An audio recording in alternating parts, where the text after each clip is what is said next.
তা আমরা যাই। দাঁড়াও, কি হলো আবার? কাজ তো করবাই, তার আগে আমার কিছু শর্ত আছে। বলেন। আরে আপনার সব শর্ত আমি মানতে রাজি।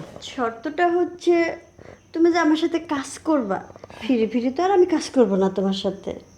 মানে? মানেটা হচ্ছে আমার সাথে এনজয় করবা, তার বিনিময়ে কিছু দিবা না। কি চাও তুমি? যা চাও তোমার জন্য সব কিছুই। বেশি না, মাত্র 50,000 টাকা। 50,000 টাকা তো নগদ টাকা নেই। এক কাজ করি। আচ্ছা তুমি কি কাজ করো না, আমার অ্যাকাউন্টে ট্রান্সফার করে দিয়ে দাও। আচ্ছা ঠিক আছে, আমি টাকাটা এখনই পাঠিয়ে দিচ্ছি, ঠিক আছে? নাম্বারটা বলেন।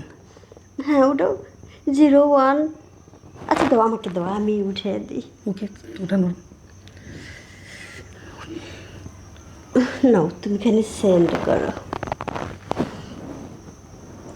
চলে গেছে।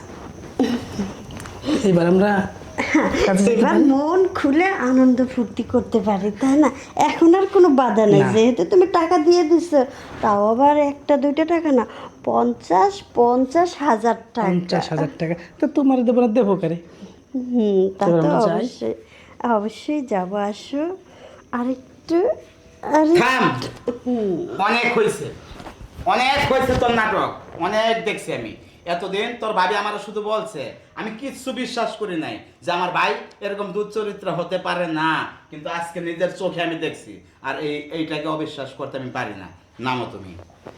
এখন দেখলা তোমার ভাইয়ের চরিত্র কিরকম। হ্যাঁ, দেখলাম। আমার কথা তো প্রথমে তুমি বিশ্বাস করোনি, এখন তো নিজের চোখেই দেখলা। ভাইয়া, এটা একটা প্ল্যান ছিল। আমার হারামজাদা, চুপ থাক তুই। প্ল্যানিং ছিল না? ওই আমার নিজের চোখ দিয়া যা দেখছি ওটা প্ল্যানিং।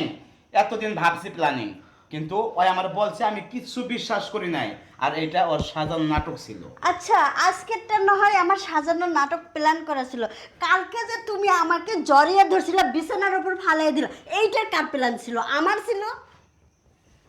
চলো, এই বাড়িতে আমরা থাকবো না, এ বাড়িতে তুই থাকবি।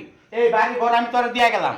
চলো, তুমি যা বলছিলে সেটা তো হয়েছে সত্য, আমি বুঝতে পারছি। এখন তোমার নিয়ে আমি অনেক দূরে চলে যাবো, আর এই বাড়ি ঘর তোরা দিয়ে গেলাম, তুই থাকবি। আসো। কেমন একটা ভুল করলাম আমি। আসলে এটা আমারই দোষ। নিজের ভাবির সাথে আমি এই জিনিসটা করতে পারলাম। আমি আমি কি আসলে একটা অমানুষ?